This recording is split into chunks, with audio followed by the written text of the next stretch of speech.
November 25th, 1947.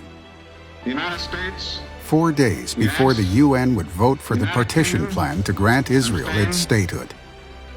Israeli-Arab tensions are spiraling madly, hurling the region to the brink of war.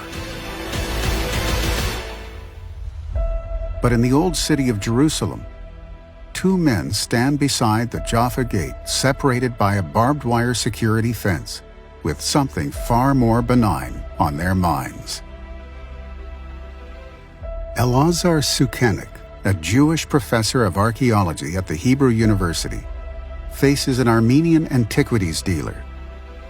Through the barrier's crevices, the dealer displays an ancient-looking fragment with Hebrew script. Sukenik is curious and excited. In his diary entry for that date, Sukenik records, "A Hebrew book has been discovered in a jar. He showed me a fragment written on parchment. Geniza?"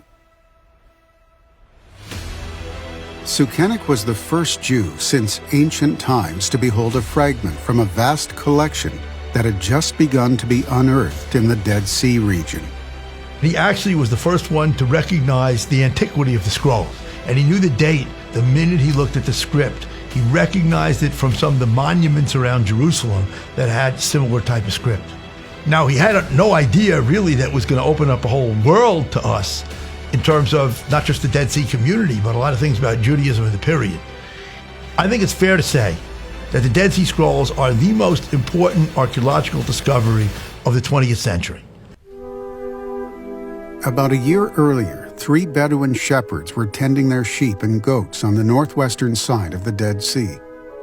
These shepherds would habitually explore desert caves. One of them flung a rock into a cave that was situated above the plateau where his animals were grazing. He heard the sound of something shattering within the cave. We now know that this particular Bedouin family was specializing in hunting for antiquities. So these kids threw a stone into a cave. They heard something. They went in, and before they knew it, they had discovered the first 7 Dead Sea Scrolls. The shepherds failed to comprehend the meaning or value of what they had found, but they removed the scrolls, which were then passed through several hands over the course of a year, until a scroll fragment was displayed to Sukenik by the Jaffa Gate. During the following decade, thousands of fragments believed to be from approximately 900 different scrolls came to light. Now, these scrolls were mostly written in Hebrew. We generally say that about 80% were in Hebrew, about 20% were in Aramaic, and there are some very small fragments written in Greek. There's a date of composition, and of course that goes way, way back because the earliest scrolls are the Torah. But the sectarian documents were primarily written in the 2nd and 1st centuries before the Common Era.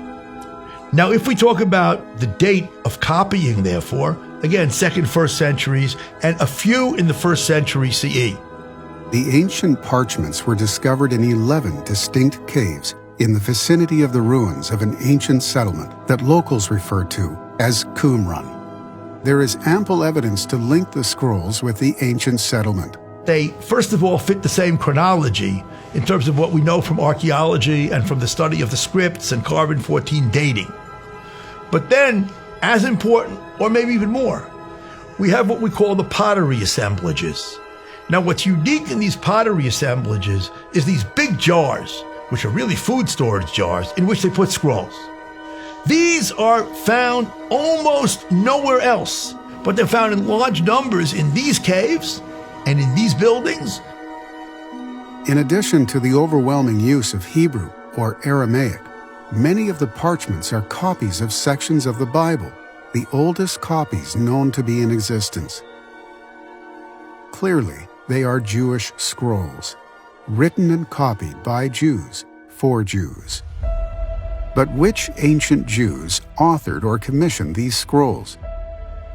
What were their beliefs and practices? And what was their relationship with the rest of the Jewish community of the ancient homeland?